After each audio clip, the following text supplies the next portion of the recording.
Venga, dale. Bueno, vamos a escribir la carta a los Reyes Magos. ¿Sabéis ya lo que vais a pedir? Sí. Este año me he portado muy bien. Un juego. Una guitarra. Una Wii. Esto y esto. Un unicornio que huele punta con punta. Estas las dejo aquí para mandárselas a los Reyes. Y ahora vais a escribir otra carta. Una carta a vuestros papás. ¿Qué les pediríais a vuestros papás esta Navidad?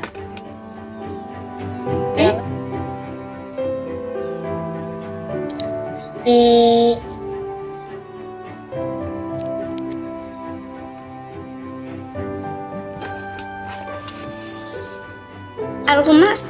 Sí. Vuestras hijas han escrito una carta a los Reyes Magos y esta para vosotros. Queridos papás, quiero que estés más tiempo conmigo, que hagamos más experimentos en casa. Me gustaría que nos hagáis un poco más de caso. me gustaría Que cenarais más con nosotros. quiero que me hagáis cosquillas. Y que les leamos un cuento.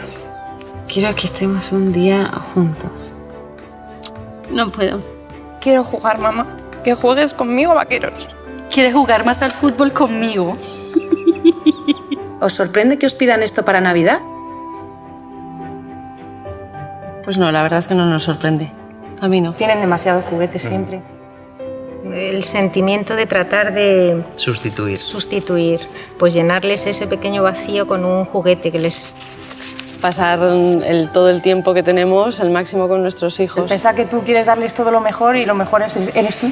Si lo está escribiendo es porque lo necesita, ¿no? Si solo pudieras enviar una de las dos cartas, ¿cuál enviarías? ¿La de los Reyes Magos o la de papá y mamá? Uy, es una pregunta muy difícil.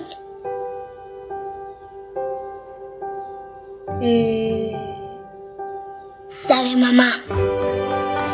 La de mis padres, papá y mamá.